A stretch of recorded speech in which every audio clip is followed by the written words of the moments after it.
Alright, hello, welcome to another reaction. I can do Force 13 animations and another requested video of animation. This is the 1987 Pacific Typhoon season animations are on request. There is also the 2023 one which is on request, and that will be on a different release time. So without further ado, let's go into this reaction.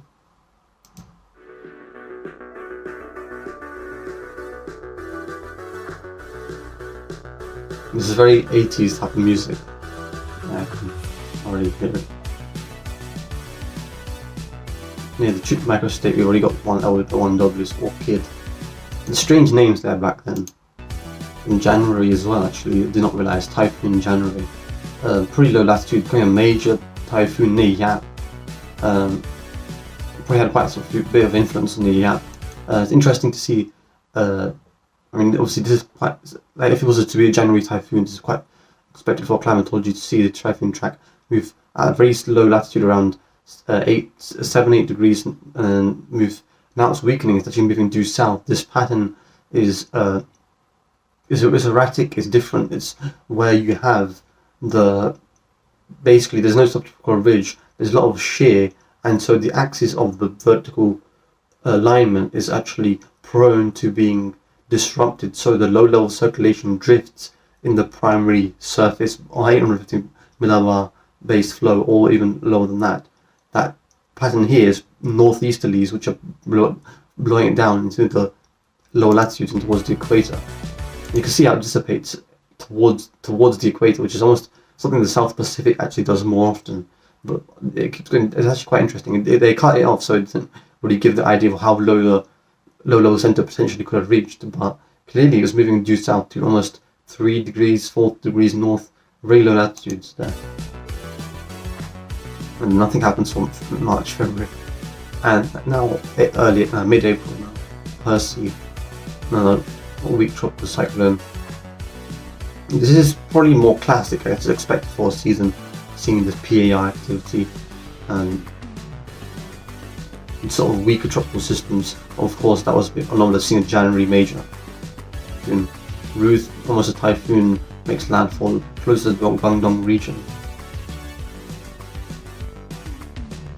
And I will brush up on my geography on some regions so I don't get them wrong. Sperry, I do remember these sort of names. These are very funny old names that they had. Typhoon Sperry now moving towards Okinawa. Actually, it's moving more east towards, is that Daito? And extratropical. At this point, SATs have not progressed, so there's this isotherm of around 24 degrees Celsius towards the Japanese, like the main Honshu Island south. You got this loop warm current, which is not really it's retracted in the winter state. There's not a lot of warm water that's feeding into the isotherm, so you get this very lower latitude than normal, 26 degrees north. And if you look at the current season right now, the SSTs are very northwards. There's actually 30-degree isotherms all the way up to North Korea, and the Sea of Japan is actually boiling hot with like even 26 degrees isotherms, which is very anomalous for the region, which is obviously quite a cold basin, a bit like the Black Sea. And that's why it doesn't really host any true tropical cyclones. And in fact, there is no real true tropical cyclone hosted within this region. Potentially subtropical, but I'm not sure of any tropical records, because whereas the Black Sea, even though it's a cold basin, has these small warm current, like you get TLC, these tropical light cyclones, which are almost like medicanes. They can form in these frontal sort of features, the vorticity there, the formation in these warmer towards the coast, the east, particularly the southeast side of the Black Sea. Going to support tropical cyclones. We had 2 in 2024, interestingly enough, and they're both tropical cyclones. But here it's very hostile, so it's actually more hostile than the Black Sea, interestingly. But yeah, this is now early July period, going into the mid-July. And another 5W, so we've got 5 tropical cyclones already. It's a bit below average, but we've got Thelma now, which is actually a name I do remember. I think this is quite intensifying tropical cyclone. Yeah, it is. We've got a category 4 tropical cyclone, not quite category 5. If this was current day and age, in these isotherms, in this northern PR region, approaching it, there's very high likelihood that you'd see these sorts of tropical cyclones. And this is obviously the 1987 season. If you see this in 2026 season, this most likely become Category 5. There's the favourability with climate change differences. The SOT is very interesting. There's a lot of research behind that one. Thelma makes a rare landfall, very damaging landfall on the southwest South Korea, and we've got Verna, a weak tropical cyclone. I'm definitely familiar to that name of the tropical cyclone. Some of these you hear about the damages that they cause, which is really interesting. This is the season that it was in. Like Win and another tropical cyclone, actually near almost towards the South Pacific side, or South Pacific. I mean, it is sort of near the South Pacific, but specifically the Central Pacific side. And that becomes a major, and then Category 5, like 2 typhoons at the same time. Alex makes northern Taiwan landfall actually towards Taipei region. Winds now weakening quite quickly. I suspect like 140 knots potentially. And it actually returns to tropical storm just offshore. It's interesting how the flow doesn't keep putting the tropical cyclone due northwards all the way across, cutting across the mainland Japan. The steering flow is actually almost oriented around the landmasses.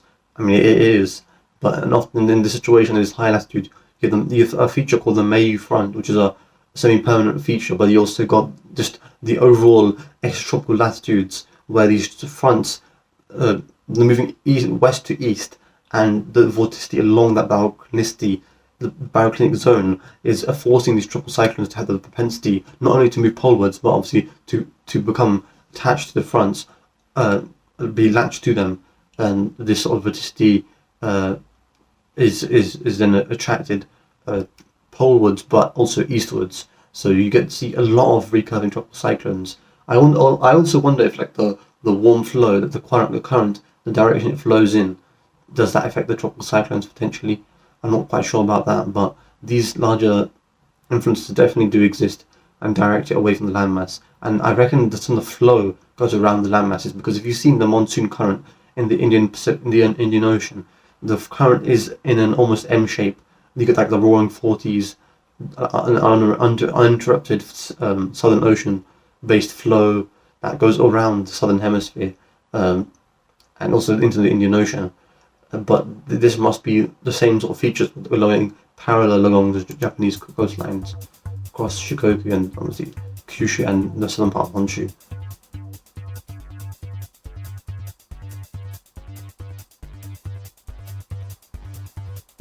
Betty now as well. Also, I think the idea of landmasses having major sort of mountain ranges also helps ascertain that sort of flow as well. Now Betty becomes a Category 5 tropical cyclone. Actually becomes very intense, looks like potentially 165 knots. Category 5 landfall, is that 2 Category 5 landfalls. One looks, I mean, central for size, so it's actually quite close to Tacloban region, and this one looks closer to Sama Island. And then we've got some Category 4, Category 3 landfalls into the close to the NCR region. Look how just only 100 miles away from the Manila NCR region, and then still a Category 4. Sort of reminds me of Rai. Obviously, Rai isn't a little bit more further south. I mean, it's quite a bit further south, but still retain that Category 4 intensity into the South China Sea. And then this one's moved due westerly in typhoon landfall. Now we carry back-to-back weekends. Actually, this is similar to the Atlantic, where you have a tropical cyclone that moves northwards, and it moves from Category 3. Like, look at Katrina. Look at different tropical cyclones. Like, is it Isabella in 2002? It's not Isabella. It's the other one. That's Category 4, and it weakens to about Category 1 on landfall towards the northern Gulf, the cooler coastal waters. At least back then there were cooler coastal waters. And here it's not really a coastal water difference, but rather the shear is actually influential here.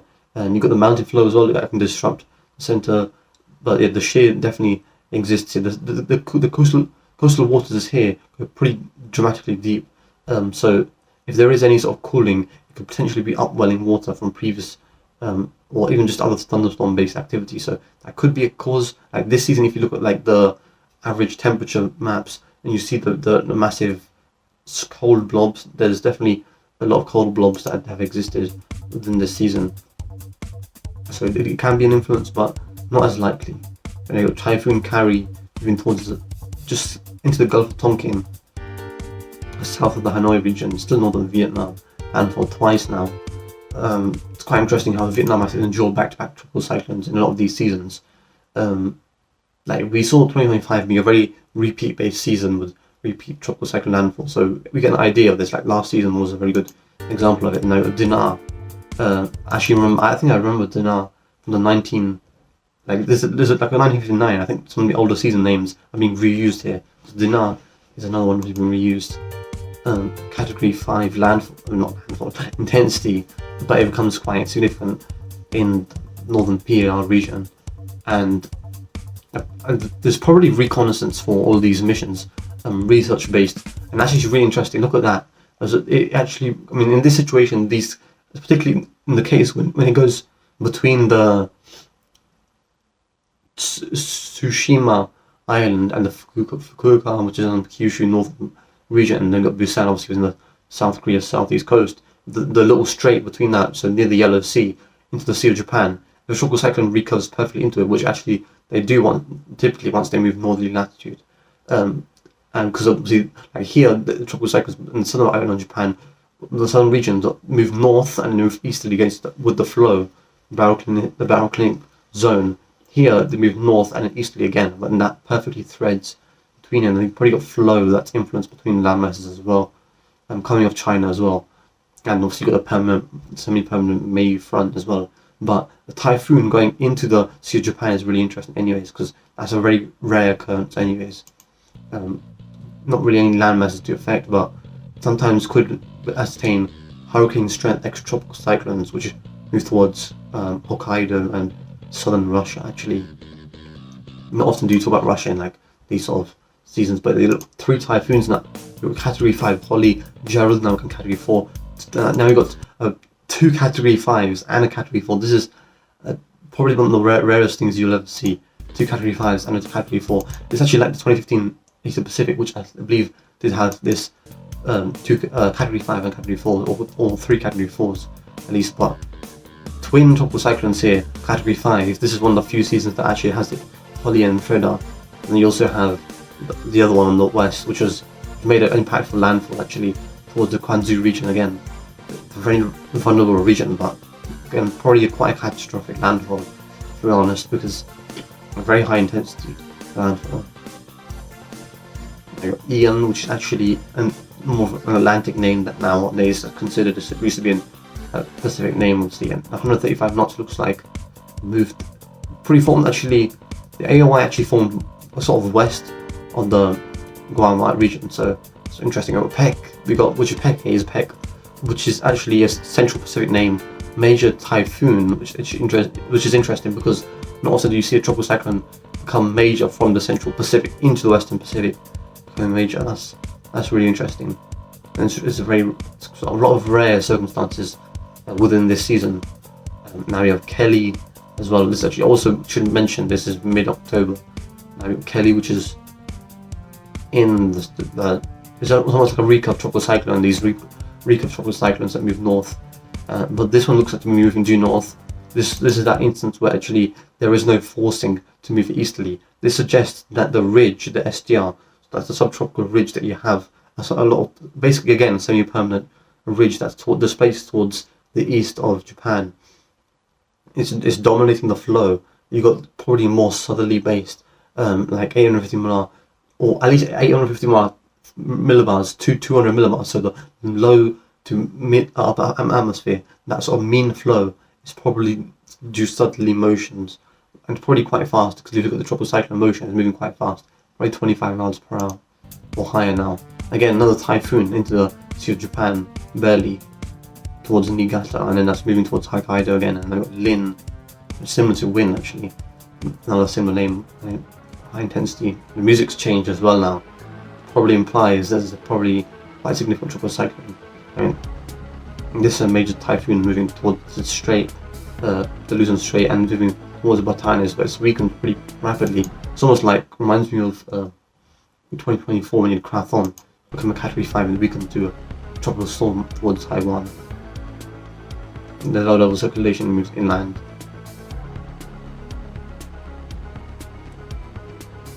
21W is forming in the PR region. It's a very vulnerable region. It's also the peak. This is going towards November, mid-November. This is prime for any tropical cyclone activity.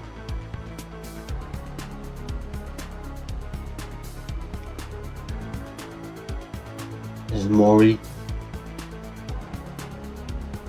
Becomes a weak tropical cyclone, and it still moves towards the southern Vietnam region. Ho Chi Minh City is pretty close to that region actually, because it's quite far south and typical for Vietnam. That southern region of Vietnam, that southern quarter, is quite actually significantly a lot less vulnerable than the other regions to tropical cyclone-based impacts.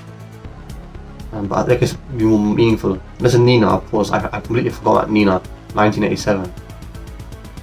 Category 5 intensifies to potentially 160 knots, but Category 5 too catastrophic. Category 5 landfalls in the Visayas, far southern Luzon region.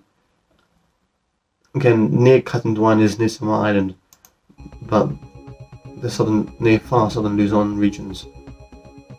I mean, Nina is one of the most destructive names that has ever existed. Like, its infamy, alongside Irma, Ida, you have the other names, and we have Phyllis here as well. Is this Phyllis which intensifies because of this erratic track? I think it is. Phyllis intensifies. Yeah, major typhoon landfall because of its very erratic westwards track. It's really interesting because I've heard of another Phyllis before as well, different one, intensifies. But that's really interesting to see. It's December track there. You can see the loop there, catastrophic landfalls. Betty as well. Look at that textbook. That almost looks like surrogate. It kind of looks like surrogate, but it also looks a lot like Hagibis. Wind as well, Category 5. A lot of significant tropical cyclones here. From Betty and Holly, which are both actually 165 knots. We've got 888 millibars for the lowest pressure so far, and Nina is 160 knots. 98 millibars. That's probably quite a catastrophic landfall. Yeah, 150 knots landfall.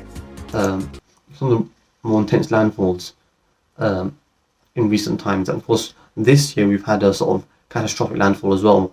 The intensity is a bit uncertain, but it could have actually, and likely, it likely could have been 155 knots, so 180 miles per hour landfall. The pressure was 913 millibars, but the thing is, with these landfalls is that the pressure can actually rapidly increase on landfall, which is interesting because a lot of cases I've observed that pressure rapidly increases towards landfall. So even though it's actually misleading, the pressure doesn't really tell you the true intensity when it's approaching a landmass. So the intensity could be a lot higher than the pressure, and the pressure could have been a lot lower previously, which is the case. There's a lot of rapid changes actually occurred towards landfall. A lot of observational research. But so yeah, technically could have been 155 knots. Could have also been 150 knots with Barbie. But I think it's entirely possible that 155 knots could have been the landfall intensity, as that was what the intensity was prior bulletins approaching the landmass. Anyways, so that's interesting as well. But 9 millibars for 175 miles per hour. Again, do you see the pressure is a little bit higher here as well? So the same, because also with Mangkut, the pressure, I'm not sure if it was on landfall, but obviously the intensity was 198 millibars, approaching Luzon as well. 150 knots. But we got 4 category 5 landfalls here as well. A lot of category 4 major landfalls, and Nina, once again, very destructive. Thelma is also very destructive. Gerald, quite a lot of destructive overall, actually, because if you look at the 2024 season, there's a lot of big tropical cyclone impacts there, but you also got some of the bigger intensity tropical cyclones that actually didn't cause as much damage. At least they caused a decent amount of damage, but not necessarily the fatalities associated with that. Whereas at this season's, you got high tropical cyclone intensities that correspond to high fatality numbers. Like if you look at, again, like tornadoes, for example, the fatality numbers, even if it's 20, is very significant. Here, obviously tropical cyclones tend to cause a lot more higher fatalities, but here still a lot of averaging high intensity plus 80 fatalities in these tropical cyclones. Very impactful. But yeah, I mean, what a season that is. I will see you in the next one, which, I mean, it'll probably follow some requests, but also some of the ones that I've prepared as well. So I'll see you then.